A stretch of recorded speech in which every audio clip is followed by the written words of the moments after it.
Hi అండి, welcome to Godavari అక్షయ పాత్ర. ఈరోజు నేను చేసే వంట ములక్కాయ పచ్చిరొయ్యలు. నా స్టైల్లో ఎలా ఉంటుందో చూసేద్దాం రండి.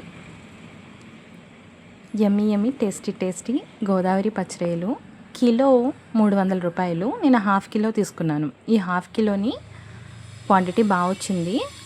అండ్ ఈ హాఫ్ కిలోని బాగా క్లీన్ చేసుకుని పూర్తిగా వాటర్ తీసేసి గ్యాస్ మీద ఉట్టి రొయ్యలు పెట్టి ఉప్పు పసుపు వేసుకుంటే ఈ విధంగా నీరు దిగుతుంది. ఇప్పుడు ఒక బాండీ పెట్టుకుని 2 స్పూన్స్, అంటే మసాలా కర్రీ కాబట్టి ఆనియన్స్ వేగేలాగా 3 స్పూన్స్ ఆయిల్ అనేది తీసుకున్నాను, 3 గరిటెలు. ఇప్పుడు 2 పచ్చిమిర్చి, ఒక 4 పెద్ద ఆనియన్స్ అయితే తీసుకున్నాను. కర్రీ గ్రేవీ కోసం టమాటా లాంటివి ఏమీ యూజ్ చేయట్లేదు. తక్కువ ఇంగ్రీడియంట్స్తో సింపుల్ కర్రీ ఓపిక్గా చేసుకుంటే టేస్టీగా బాగుంటుంది. సో ఆనియన్స్ వేగడం మాత్రమే మెయిన్ ఇంపార్టెంట్ ఇక్కడ. ఇవి ఎంత దోరగా వేగితే అంత టేస్టీగా ఉంటుంది. ఇప్పుడు కొంచెం పసుపు, 1/2 స్పూన్ తీసుకోవాలి. అండ్ ఉల్లిపాయలు వేగడం కోసం 2 స్పూన్స్ సాల్ట్ అయితే తీసుకున్నాను. కొంచెం సేపు వీటిని బాగా మగ్గనిస్తే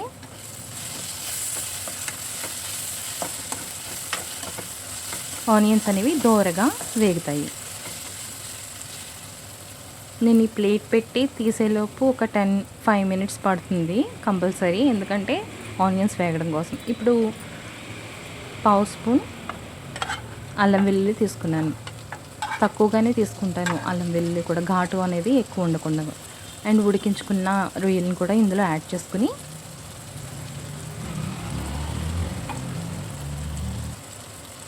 టూ స్పూన్స్ కారం అయితే తీసుకోవాలి.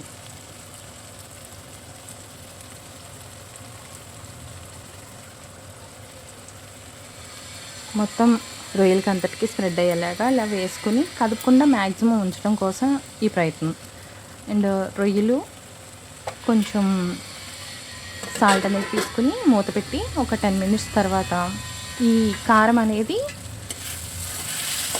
కొంచెం మెత్తబడుతుంది, అంటే కలర్ చేంజ్ అవుతుంది. దీన్ని ఆయిల్లో బాగా వేయించుకుంటే ఈ ఘాటు అంతా తగ్గి కడుపులో మంట అవేమీ రావు. సో కారం ఉప్పు తీసుకున్న వెంటనే నీళ్లు పోసేయకుండా కొంచెం సేపు కారం ఇవన్నీ కూడా కుక్ అయ్యేలాగా తీసుకోవాలి. అండ్ ఉప్పు వేసిన వెంటనే మనం ములక్కాళ్ళు కూడా వేయట్లేదు, కొంచెం టైం తీసుకునే వేస్తున్నాం, ఎందుకంటే ములక్కాళ్ళు బాగా మగ్గాలి కాబట్టి. ఒక 10 మినిట్స్ ఇలా ఉంచి తీసిన తర్వాత వీటిని టర్న్ చేసుకోవాలి. ములక్కాయ త్వరగా మెత్తబడదు, పచ్చివాసన పోయేంత వరకు దీన్ని వేయించుకోవాలి. దానికోసం కొంచెం టైం టేకింగ్ ప్రాసెసే. మనం ఎంత ఓపిక్గా చేసుకుంటే అంత టేస్టీగా ఉంటుంది. ఇప్పుడు కొత్తిమీర కరివేపాకు కూడా యాడ్ చేశాను. చాలామంది చివరిలో యాడ్ చేస్తారు, నో ప్రాబ్లం, అలా కూడా చేసుకోవచ్చు. ఒక 10 మినిట్స్ వీటిని కూడా క్లోజ్ చేసి ఉంచి అగైన్ కింద అడుగు అంటుతుంది కానీ మాడదు. ఈ స్టైల్లో చేసుకుంటే కర్రీ టేస్ట్ ఒక లెవెల్కి వెళ్ళిపోతుంది. మీకు నిజంగా టేస్టీ ఫుడ్ టేస్టింగ్ బడ్స్ అంటూ ఉంటే ఈ విధంగా ట్రై చేయండి.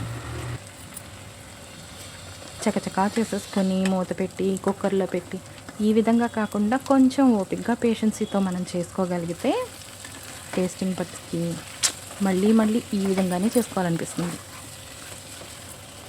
చాలా జాగ్రత్తగా, మాడకూడదు, అడుగంటాలు. కానీ ములక్కాయ అనేది మెత్తబడడం కోసం కొంచెం జాగ్రత్తగా ఆ పచ్చివాసన అంతా కూడా పోవాలి. అంతేకాకుండా రొయ్యలు కూడా నీచు వాసన ఆల్రెడీ మనం దీంట్లో ఉన్న వేస్ట్ వాటర్ అంతా తీస్తాం. అయినా సరే ఈ మసాలాలోని అల్లం వెల్లుల్లి కారం ఉప్పు వీటన్నిటిలో ఈ విధంగా వేయించుకోగలిగితే రొయ్యి తింటున్న టేస్ట్ అయితే సూపర్గా ఉంటుంది. ములక్కాడ ఉడికిందో లేదో ఒకసారి చెక్ చేసుకుంటూ ఉండాలి మధ్య మధ్యలో. ఇప్పుడు 1.5 గ్లాసు వాటర్ అయితే తీసుకున్నాను.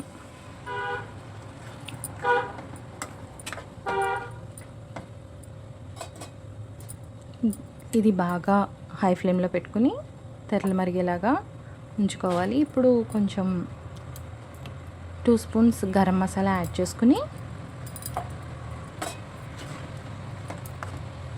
ఆ మసాలా లోపలికి ఇంకేలాగా ఒకసారి టర్న్ చేసుకుని 10 to 15 మినిట్స్ మూత పెట్టి ఉంచాలి.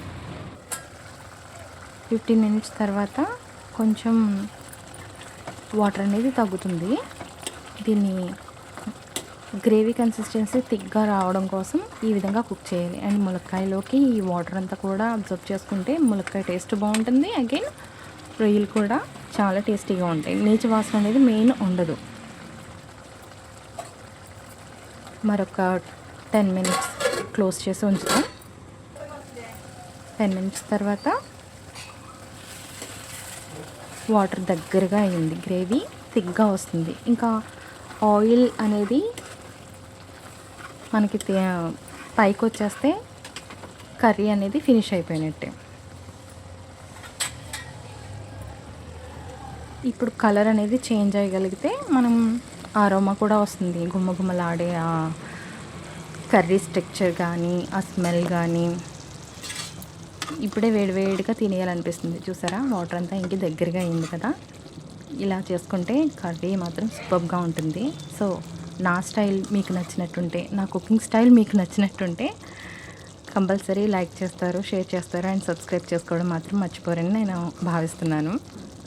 అండ్ నాకేమైనా సలహాలు సూచనలు ఇవ్వాలంటే మీ విలువైన సమాచారాన్ని కామెంట్స్ రూపంలో తెలియజేస్తారని అనుకుంటున్నాను.